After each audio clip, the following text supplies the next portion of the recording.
when you wake up every day, it's an act of resilience because there's no guarantee. There is zero guarantee that you go to bed and the next day you'll be alive. And once you accept that, you say, you know what? Whatever I can do today, I'll try and do it to the best that I can.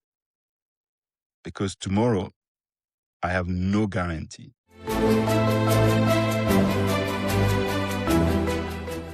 Hello and welcome back to the Grief and Light podcast. My name is Nina and I am your host. What happens when the work we do in the world meets what we are carrying within?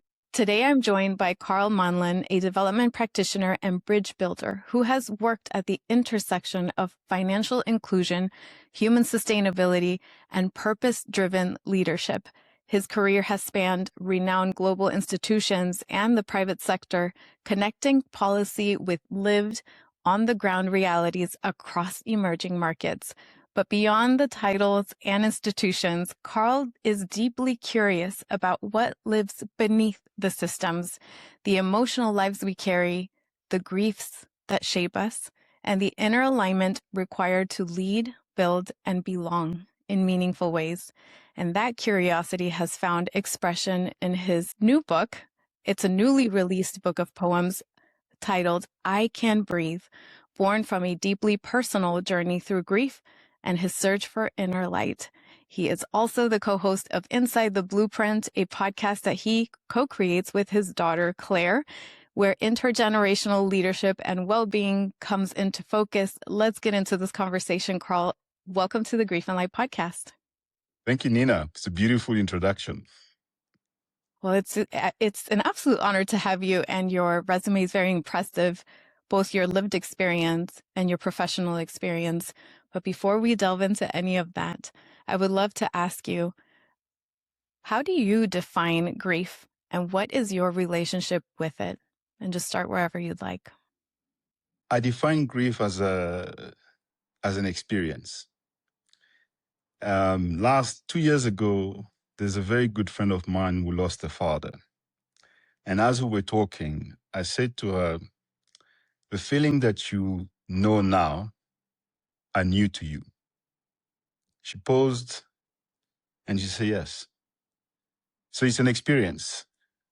You don't really know when it will hit you, but when it does, you acknowledge that this is something completely different. It hurts, of course, because the grieving part is very much connecting to all our senses. You know, the touch, the smell, the seeing, and being able to have someone if it's someone that you lost, or something if it's something that you lost. And it can be, we grieve many things.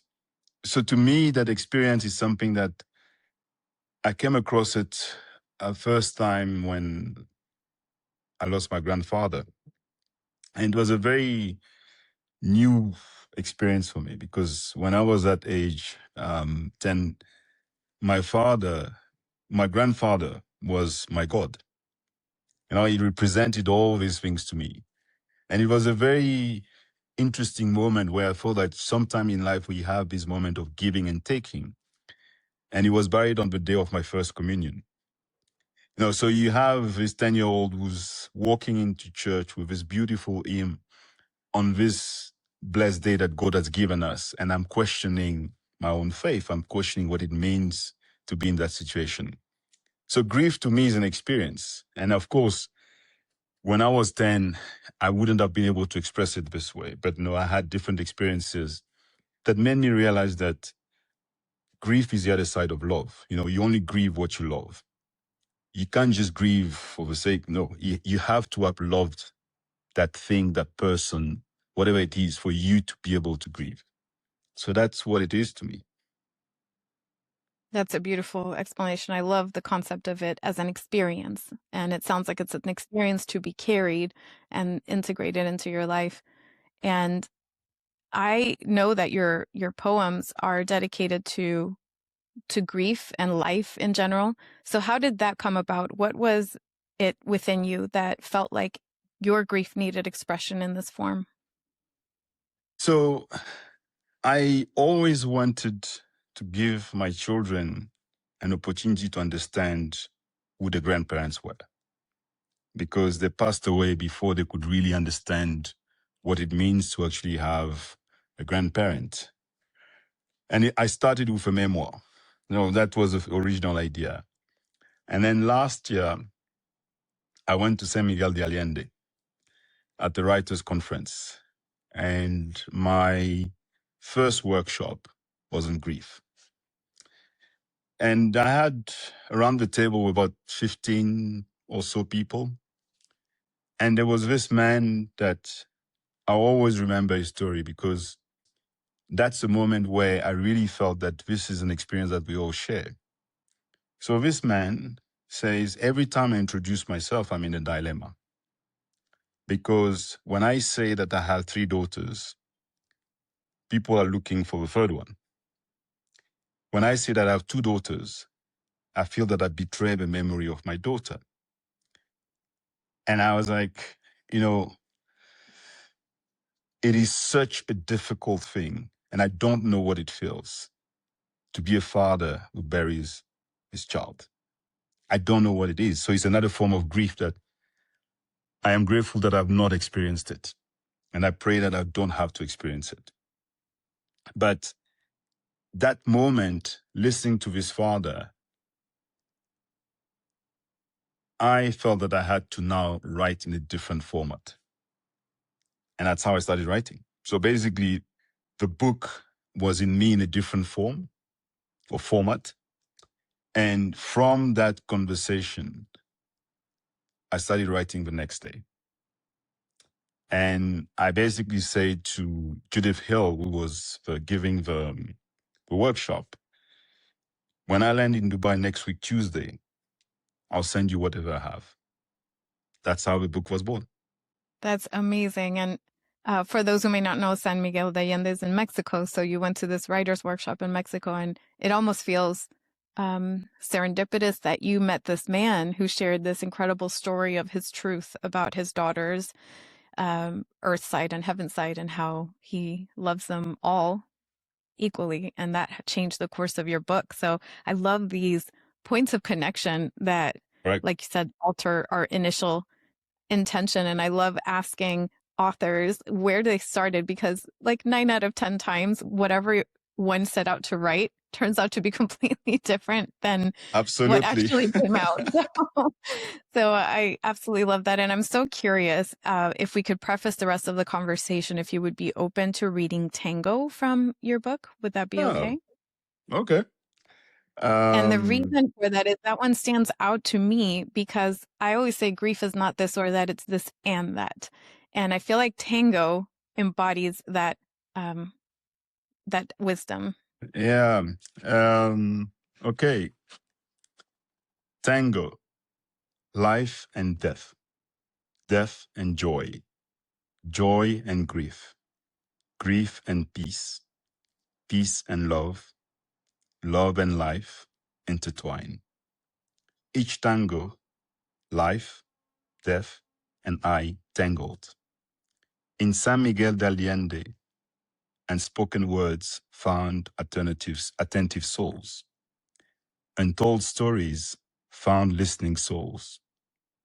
Our lived life, our coming death, found thirsty souls. Our grief united us, writing at last, silence long kept loud inside. Finding our shared humanity, now knowing all along we were together. Complete stranger, bound by grief, bound by distance, a surprise shock of unity. No one is alone in grief. To tango with grief is to be whole in transition. Grief is passion. For our audience, you could probably see why I connected with that one so much. I love it. Thank you so much. And in your own words, what was the inspiration behind that? I mean, beyond the But obvious. it was that meeting. It was listening to all these strangers that decided to go to San Miguel de Allende, selected this workshop, randomly, not randomly, intentionally or not, and find all of us expressing grief differently. But that was unity. It was unity around something that we all carry, we all brought to San Miguel de Allende, and we're willing and able to share it in a way that resonated with the others. I mean, the other stories, of course, were as powerful, but it's the story of that man and me watching someone who has been suffering in silence or been suffering united with all of us. And, you know, we often speak about how love unites because we have this very sort of joyful experience of what love is. But I found over time that there's also joy in grief. It's sort of counterintuitive, but there is joy in grief because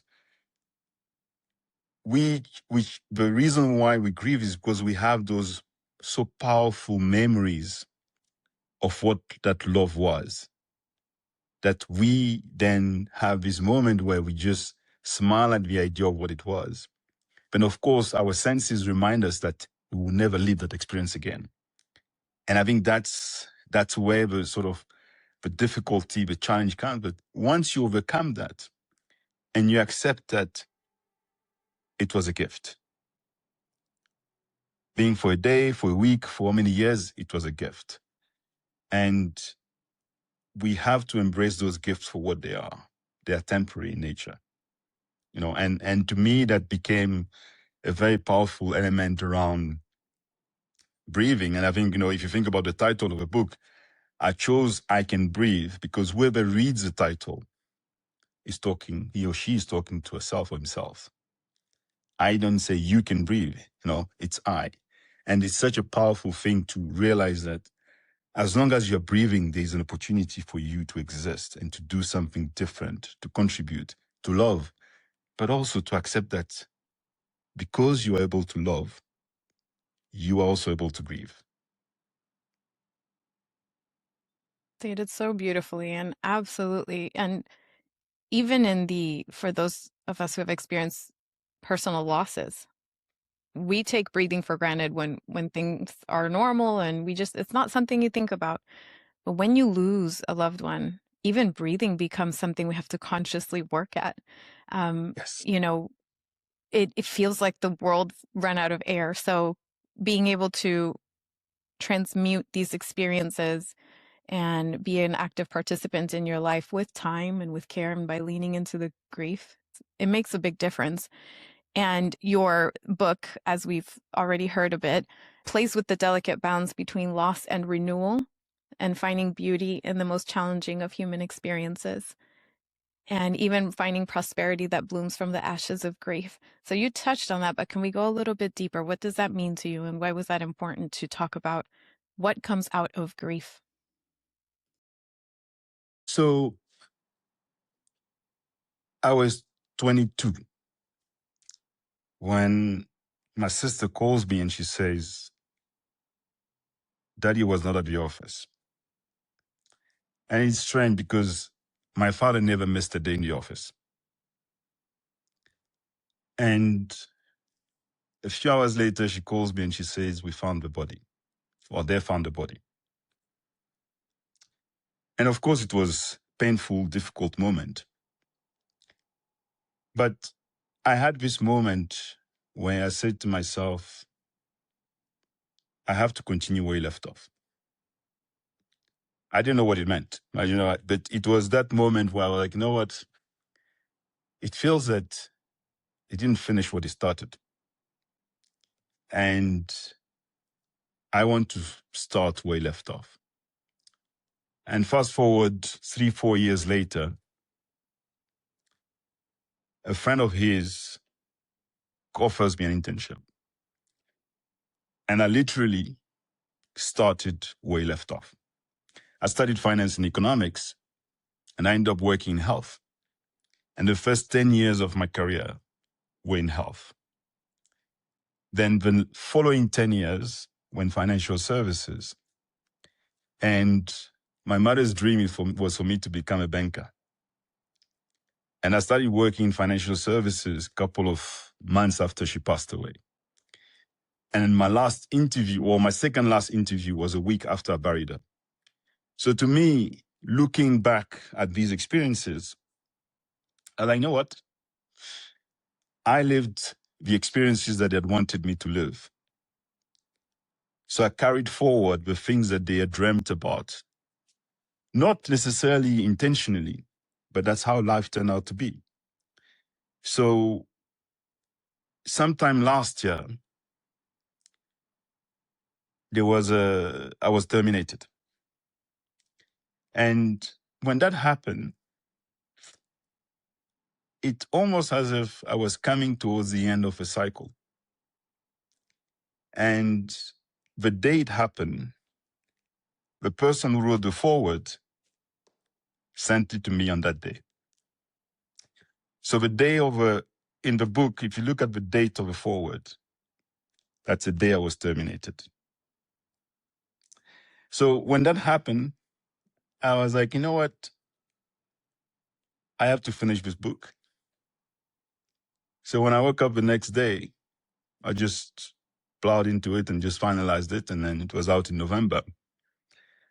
And then now I'm working in a complete different field, which is not related to what my parents were doing. So that's what it means. Like you have to get to a place in life where you accept those challenges that come your way. You accept those things that you don't necessarily understand why they happen, how they happen.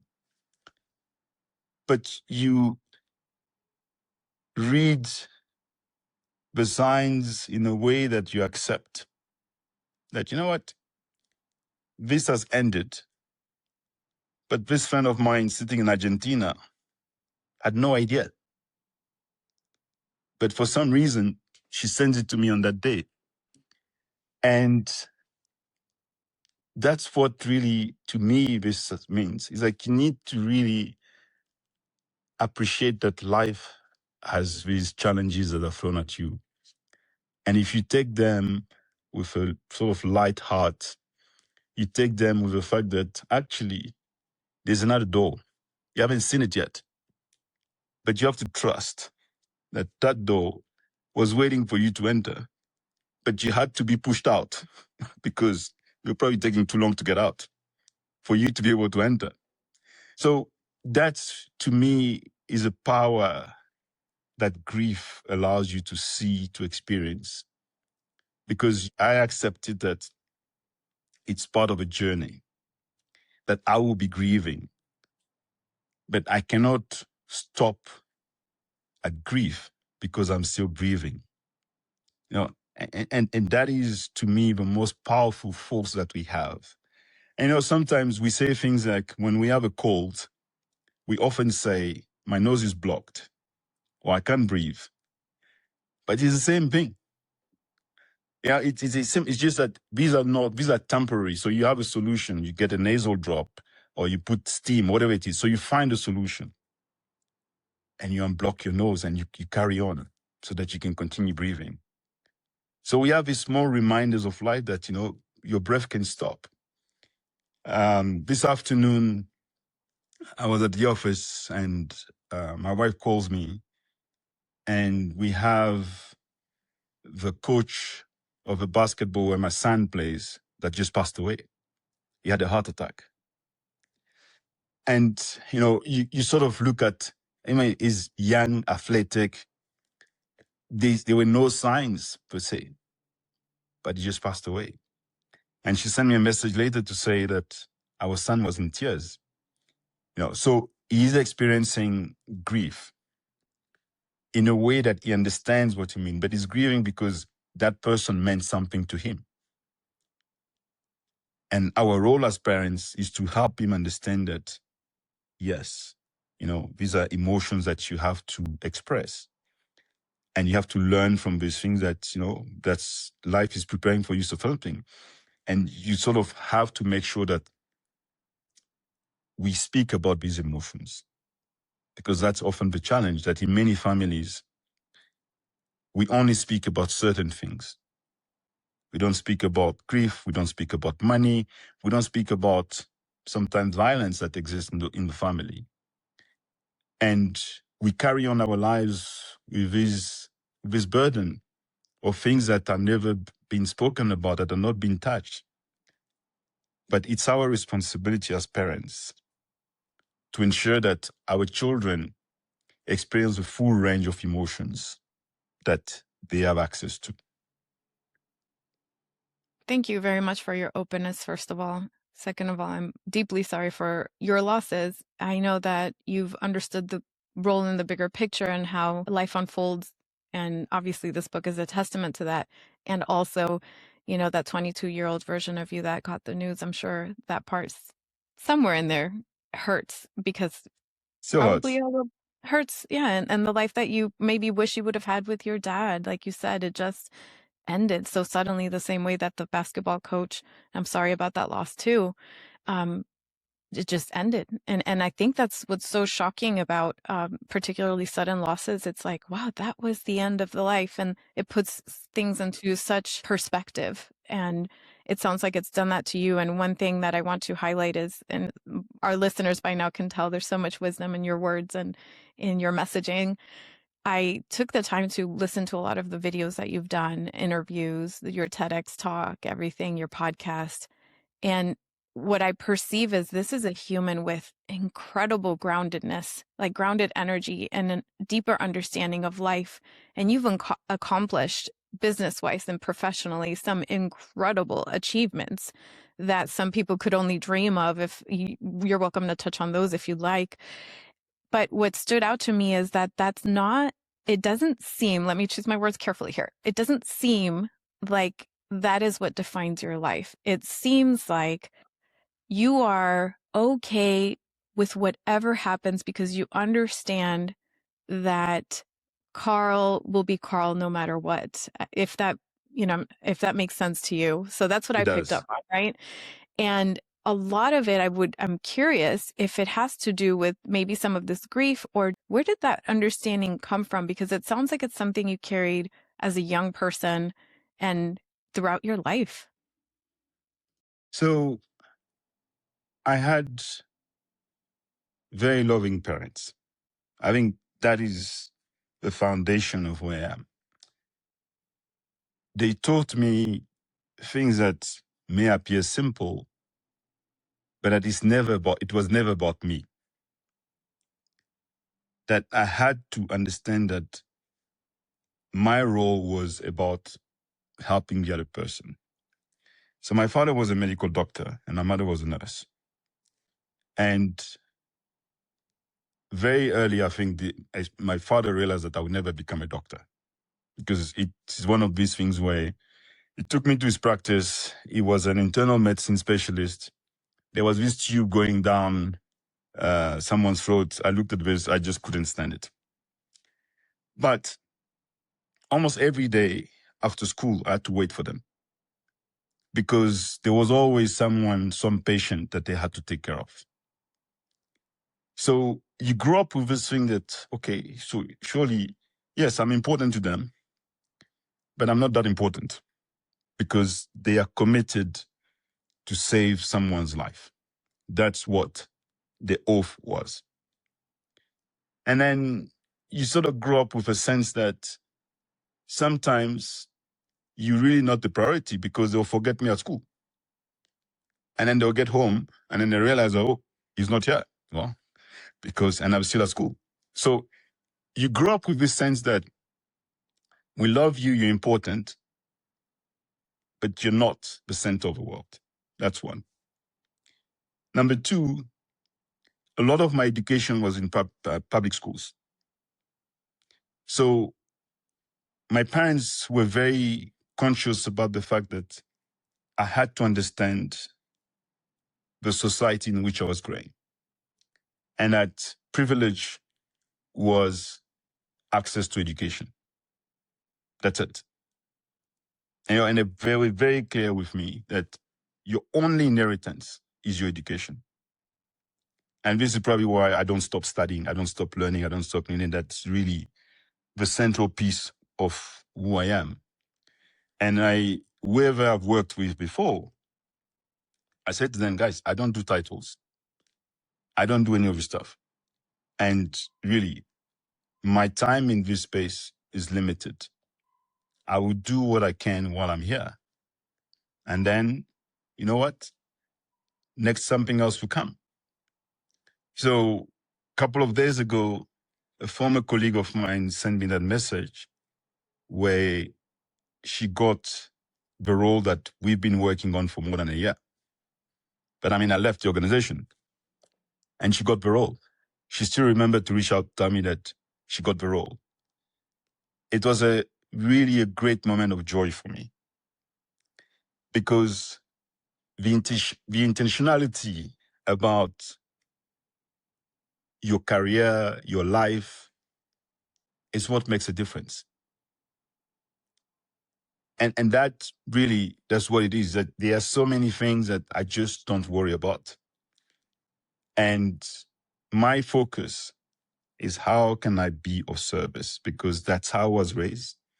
And that's what my parents left with me. So that's really what my interest is. Anything else? Not really. Thank you for that. And thank you to your parents for their wisdom that they shared through their lived experience and how that was inherited, like you said, by you and the way in which you live your life. I'm smiling as I'm listening to you because just yesterday I was talking to my mom about how she feels about the loss of my brother. And, it was only the two of us. She lost my brother. And I said, you seem to be doing okay. And that's a broad statement, right? Because I'm, with all the nuance that grief has. And then she says, I just realized that my life is not about me and neither was his. And those were not her exact words. I'm paraphrasing here, but I hear a bit of an echo in what you just said about our lives. Yes, we are us and we have responsibility and we have our free will and choices and all the things.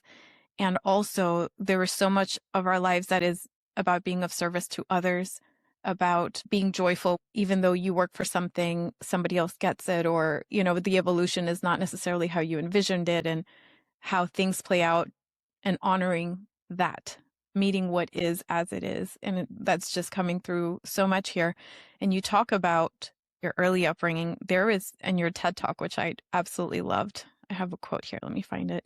Your TEDx talk, it says, their creativity is their currency. And you were talking about the women that you saw essentially being entrepreneurs without the title, if you will, without the public title. So could you just take us back to that version of you and how that shaped so much of how you see leadership and mentorship in your role today? So growing up in Abidjan, these women who come and knock on the door and ask for empty bottles, plastic, glass. So fine, I mean, I'll just sort of give and not really think about it. Then my mother will buy peanuts on the street. And those peanuts were in recycled bottles, either plastic, glass. And I started making a connection between these two. And I was like, So the circular economy, the recycling, the making sure that you can do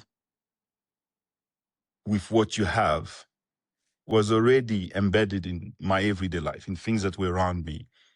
And these very courageous women that find purpose into something that was discarded. So you fast forward and you say to this life which we live now, where marketing, companies, those big companies have found a way to make us believe that it's our responsibility to recycle the bottles that they've given us, that we paid for. And I found it amazing. It was a genius. The marketing person that came up with this was a genius. That you go to a store, you buy a bottle, and then you and your family will now have space in your house where you sort of put different items, and then you walk to the store to give it back for free, or maybe you get a few cents here and there. But these women were doing it already. And they were not there was no marketing plan. It's just that they realized that there's a business to be made. There's somebody who's selling peanuts. She can either put it in a small plastic, or she can find a bottle, but she doesn't have access to the bottles. So this group of women decided, you know what, we're going to be part of this value chain, and we will supply the bottles that where the peanuts will go. So you can find peanuts in bottle of different beverages that exist, from alcoholic beverages to sort of sugar-based beverages. And to me, first growing up and looking at this, I never really connected those dots. And then as I sort of left the country and started thinking about what was it like growing up about entrepreneurship, as I, these women were ahead of the curve. And my then sort of like, what if we had given them the tools for that business to grow? Meaning maybe a van to be able to carry this thing easier, because they will have these massive logs on their heads that they will just carry around, and you're like, there's so much potential and creativity on the continent. And people always have a solution to the problems. But the thing is, we often don't pay enough attention to those problems that they're solving. And we're trying to import solutions, we're trying to import things. And to me, that's another form of grieving. Because you look at a continent of 1.4 billion people that has a lot of resources and still can't figure out really how to make do with what we have. And we focus intently on what we want.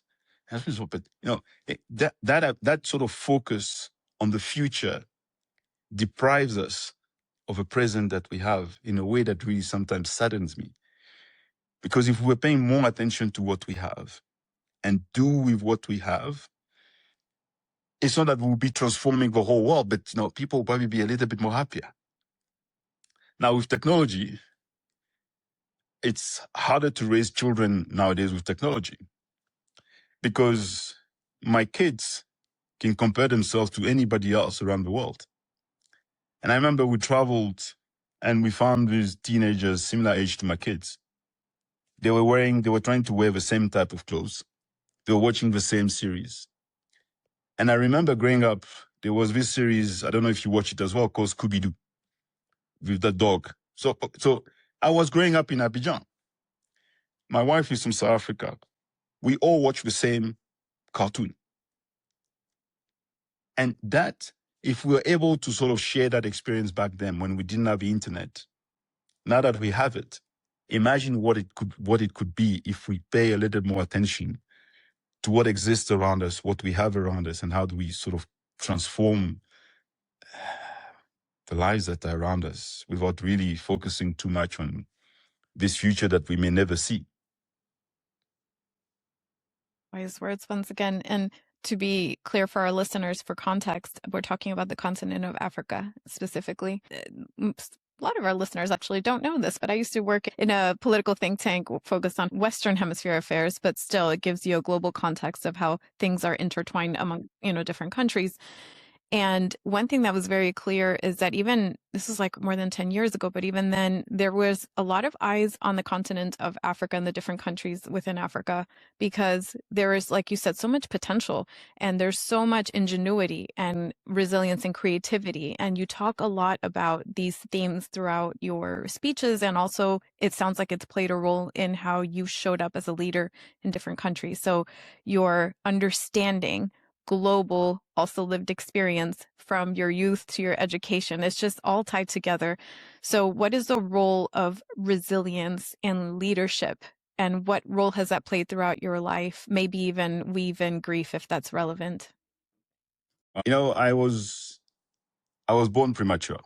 I tend to think that the resilience was already there from the start. Like, you sort of fight for something that you don't even understand, but you are told later that when you were born, both your mother and yourself had a hard time actually breathing and staying alive.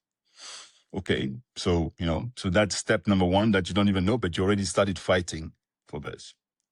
And then I remember one of my aunts used to always laugh at me because I spoke very late compared to other children. So I think this was probably a gift, because if you can't really express yourself, you have to listen. You have to sort of absorb more than the others because, the words just don't come naturally. And then one of the things probably that allowed me to be probably a little bit more grounded was the fact that I really, really disliked reading. My parents tried everything. And then one day I said, it's okay. What I'm going to do, I'll read the dictionary because I don't want to read, but fine, I will read the dictionary. So the dictionary became my source of words and connecting with words. And I think that's probably one of my greatest source of resilience because I am very particular about the definition of a word. And often when I speak to people, I say, what is the etymology of this word? Yeah, because if you understand the etymology of a word, you will be careful how you use that word. For example, empower. It assumes that you do not have power, so somebody has to give it to you. But we are very happy talking about women's empowerment.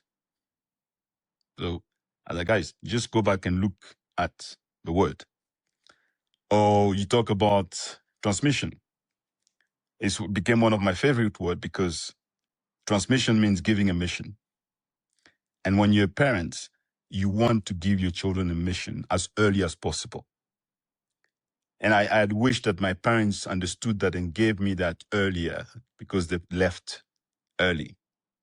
So my focus then becomes one where I don't know the day it will end, but I want to make sure that I have given as much as possible that I could before it happens.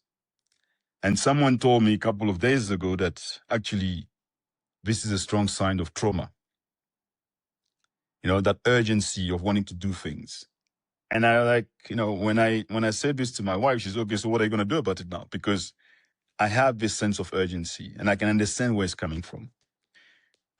And it's something that I'm trying to work on and sort of know what you probably have to slow down and sort of just do.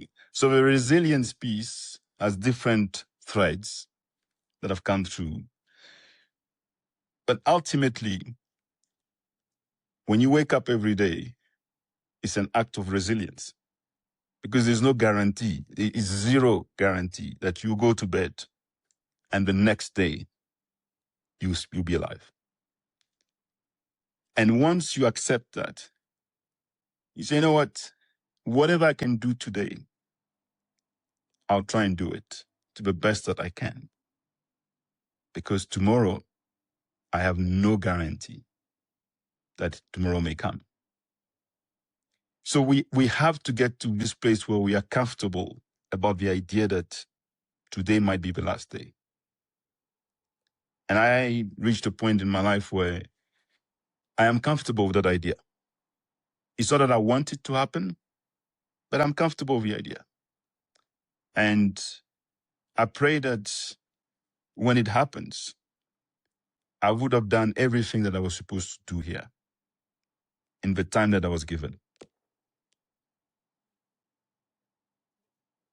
Just want to let that statement breathe a little because there was so much beauty and wisdom in your words right there. I really was receiving them. And it's so, so true. Even just waking up is an act of resilience.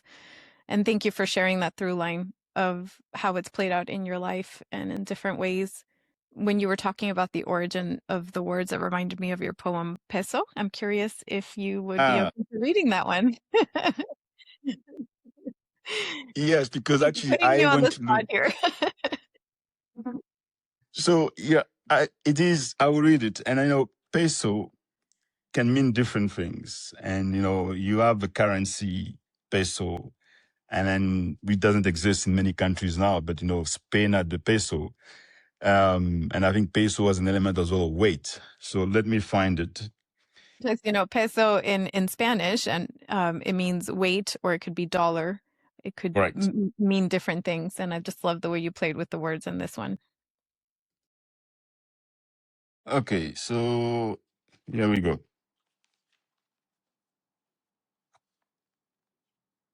Peso. I do not have to carry the peso of tomorrow. You have to be with me in the moment of our today. I do not have to lift the burden of tomorrow. You have to be with us in the past of our today. I go with you together, knowing tomorrow never comes, as tomorrow is a place where only today matters.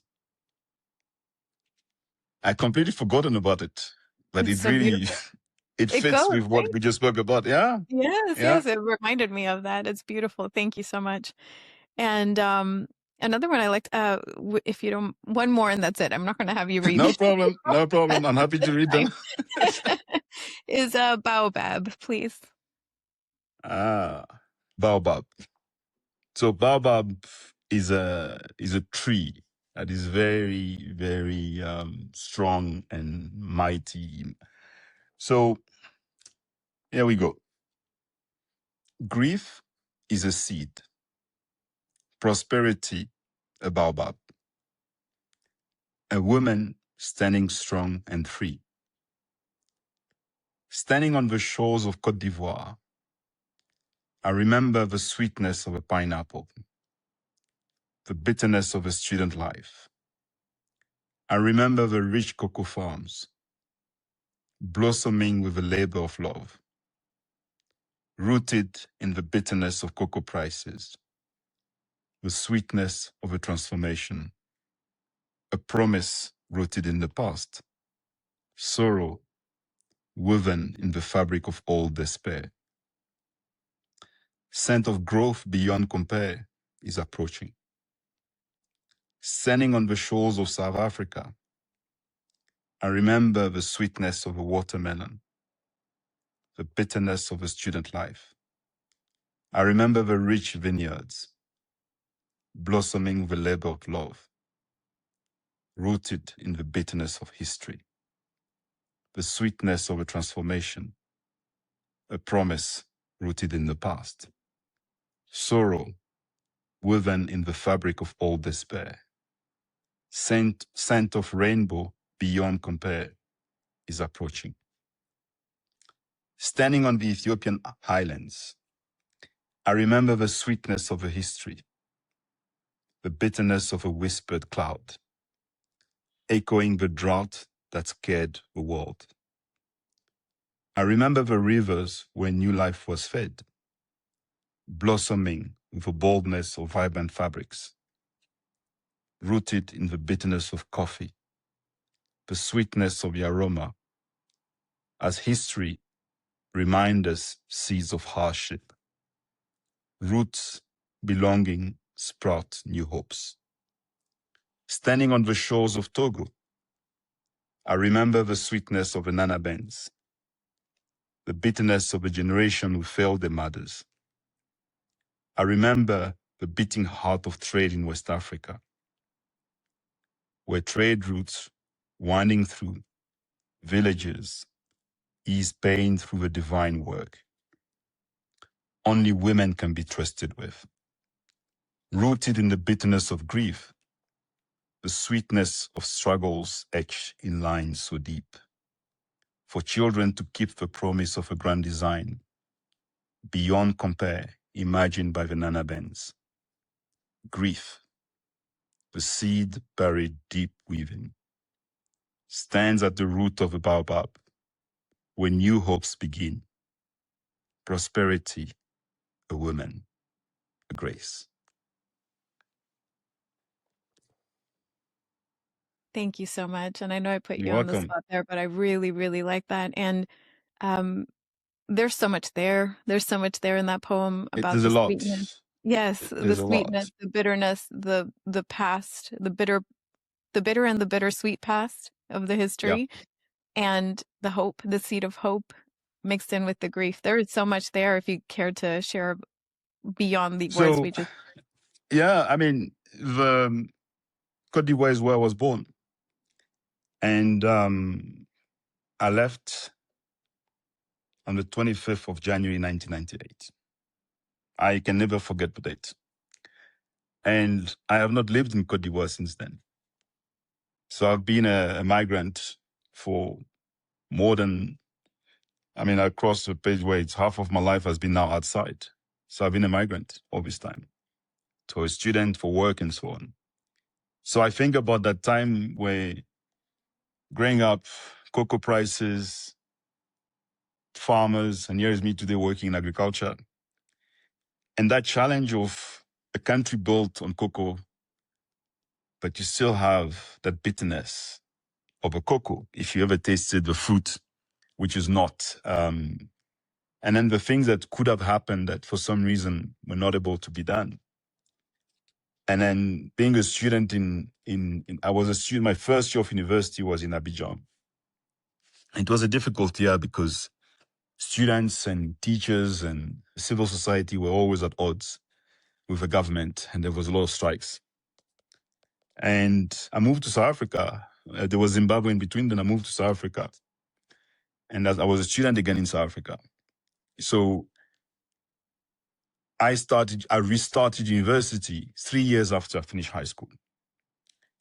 And back then, of course, to me, it was okay, all my peers, I think most of them, were finishing university. And I was just starting. So you have this moment where you ask yourself, will I make it? Because people are finishing, they are starting, and you are at ground zero.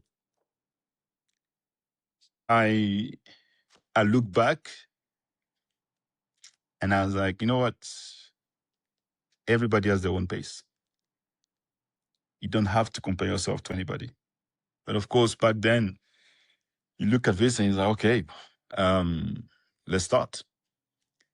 And then Ethiopia, I lived there about actually 11 years ago. And maybe more, a little bit more. And I was fascinated by this country. It was the first time that I was living there, but I was fascinated by the country, by what it was able to do, and getting into a different culture.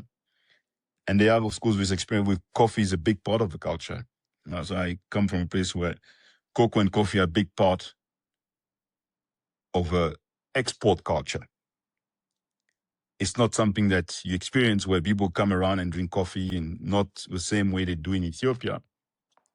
But it also has that very difficult history of where I grew up with that song, We Are the World. And I get to others and I'm looking around and like, okay, clearly they learned from that lesson so that it will never happen again. So you see a sense of possibility, a sense of it's possible to have Africans taking charge and ownership and agency about that transformation. And in Togo, the Nana Bens, to me, were probably, again, fascinating women. The nickname Nana Benz came from the fact that they were so wealthy that they were only driving Mercedes Benz. That's how they got the nickname of Nana Benz. And they really dominated in the 70s, the trade. And I remember living in Togo and looking at the legacy of these women. I was just in awe of what was possible in a country that has only 8 million people. But really, these women saw an opportunity and really delivered on that promise. So another sign of possibility. So I look at all these experiences, and really the BAOBAB is the best expression of what the best visual expression of what this represents. And it's a seed, by but a seed has to germinate. A seed needs to be nurtured, and sometimes conditions might be hurried, difficult. But the BAOBAB is still standing strong, tall, majestic. And that's really how all these experiences remind me of the fact that we are such a small piece of something which is so much bigger than us. And that's really the story behind this poem and the role that women have played in my life. My mother was very instrumental, same as my grandmother, who's not present at all in this book. And it's by design, because I think she deserves her own space because of what she represents to me. And I remember once I carried holy water from Lourdes in France all the way back to Abidjan. And when I gave her that bottle, that joy was really, really indescribable. To see my grandmother that happy for water from Lourdes, because she really was praying the Virgin Mary constantly. And she never made it to Lourdes. And I remember traveling then, and I know what, I wasn't living in France, but as I know what, I'm going to carry this water to where I'm going, and then I'll make sure that I get that water all the way to Abidjan. And I gave it to her. And that's, for me, it was one of these moments where you realize that it doesn't take a lot. It's just the intentionality of being of service that needs to always, always take precedence. We're thankful to her and everything that she continues to bring in through the world through you. I'd like to give you the opportunity to share her name as well as your father and your mother, if that would be something that you would like to include Yeah. in the conversation. And if not, that's okay. So my grandmother was named Asiaye Marie Madeleine. So in Agny, which is an ethnic group where I'm from, her first names means the earth has ended, because she was the last born of her family. So that was a name that my younger sister actually carries. And then my father's name was Kassi. First name was Kassi. And then my mother's first name was Afala. I don't remember the meaning of the name, actually. Maybe she never told me, or maybe she told me I forgot. So these are, and then my grandfather, who features in the book, his name was Cablan. And I don't remember what it means. And that's only from my mother's side. From my father's side, I never met my paternal grandmother, and I met a few times my paternal grandfather, but not really connected as I had from my maternal side. But all these individuals really shaped the person that I am today in many different ways, and I'm grateful to them because they were loving individuals. And I think that is something which is key. You have to have experienced love in its purest, simplest form for you to understand what it is when you lose it. I'm not saying that everything was perfect, not at all. But the intentionality of making sure that I understood that I had them supporting me meant a lot. And I think when I was writing the dedication, I didn't want to sort of get the one which sort of, to the usual. But really, what I envisaged was really this collection is dedicated to those who carry the breath of good Samaritans who came before them so they could become. And I became because of all these people. Thank you for bringing them in the conversation with us. I believe this is how we get to honor and continue to honor them by saying their name. Thank you. And I saw that in the opening of the book about the Good Samaritans and how you dedicate your poems to those good people in this world that shine a light for us through generations, really. So thank you for bringing them. And I cannot end this conversation without bringing your amazing daughter, Claire, into this conversation and your son, Liam, as well. But in the minutes that we have, if you could touch on your podcast called Inside the Blueprint that you do with your daughter, Claire. Tell us a little bit about that and where people could find some of your work. I am incredibly grateful to be Claire's father, because for some reason I have a responsibility to guide, nurture, and sort of allow this young individual to be the best she can be. And the podcast was born from observing her being a very creative and artistic person. And I was in a studio recording some short videos. And then she was sitting opposite me and she was busy giving me guidance on how I should enunciate, how I should smile. So I looked at her and said, you know what? Why don't we do a podcast together?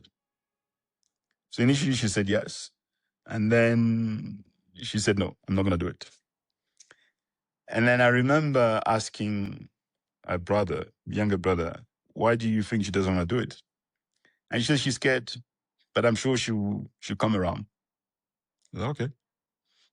And then it took a while, a few weeks. And then eventually, after asking a few times, and then she said, okay, yes, I'll do it. And it was born really out of the idea that we have to build those bridges in a way that they enter in their own way into a world that is welcoming them. Growing up, I don't know if it was the same for you, you have to be seen but not heard. Okay? Guests will come, you say hello, you greet, and then you just disappear. Not to be heard. As I used to ask my parents, because sometimes the teacher's report will come and say, he doesn't really participate in class. I said, but much later, I said, but at home, you cannot speak to adults. You want me now in class to be speaking to adults. It's the same setup. So that ability to be able to communicate, to express yourself is something that we have to create a space. And that was my way of creating space for Claire and making sure that she feels comfortable to have conversation with adults. And that's how it was born. And I enjoyed this conversation because I discovered things about her that I didn't know. For example, that she likes interior design. I had no idea. And then we invited someone that actually does this kind of work. And it's really my way of making sure that I create space and agency for her. And then my son likes different things. He's a very different person. He's into his sports. He's into sort of very quiet moments. So with him, it's really quality time and presence that he prefers. So, you probably have it. It's a different way of being. So yeah, so you can find it on YouTube inside the Blueprint podcast. Also on my website, carlmanlan.com. But most importantly, to me, it's an invitation to every single father out there to really make time for the children. Because we don't raise children for ourselves. We raise them for the world. So you want to make sure that they get at home the space and the understanding that love is what that really would take them to places they never, ever imagined. And it's critical because I see a lot of young people that often do not have that environment at home. And they carry those with them, the same way we carry grief. But when you carry grief from a place where you couldn't find love at home, it's a very complex life that you're going to live. And I want to make sure that I can give to my children more love than I receive from my parents. And it's not a criticism of my parents. They gave what they could. But I feel that I have to make sure that I am very intentional about how, what, and when this happens. Something tells me you're doing just that and then some. And I have seen some of the videos with Claire, and she's a natural. She commands at her age, her young age, she commands the microphone in the conversations, and she does a wonderful job interviewing as well.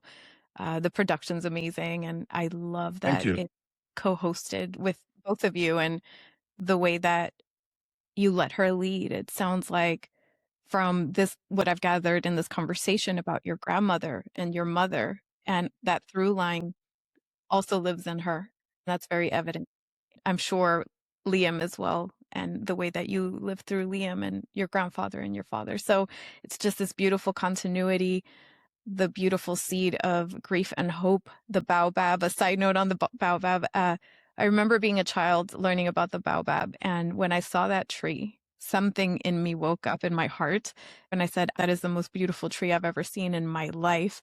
And I've always had this affinity to it. I don't know what it is. I maybe we'll figure it out someday, because there's just some beautiful affinity. So all that being said, thank you for the beauty of this conversation, how meaningful it is, your wisdom shared, your poem. It's funny, you said earlier, for somebody who didn't like to read, you're now an author, a published author. So see how life comes full circle. And Yeah. before we close out, I would just like to give you the floor to include anything that maybe you want to have included in this conversation. And if not, we will get ready to close. Two things. First, thank you for what you're doing, because you could have chosen any other topic or any other focus, but you chose a focus that touches every single person in this world, regardless of gender, race. It touches all of us. And to give you opportunity to have a conversation about grief, which is not about tears, which is not about sadness, is a unique gift, especially that you mentioned your own loss. The second thing is, everyone has a possibility to focus their energy on the other. And that's what I want my life to be. And that's what I try to do every single day. That the energy that I have has to be of service of something which is bigger, better than me. And that's really a gift that I have, that I received. And I feel that there's no other way to live my life than to be of service to others. Oh, fully received. Thank you so much for everything you just said, and for your words of wisdom and everything that continues to live through you and through your children and your work. As a final closing thought, what would Carl today say to the version of Carl, that young 22-year-old who got the news of losing his father? You honored them. Yeah. Thank you, Carl. It has been an absolute honor. Thank you for Welcome. all you do, and thank you for being you.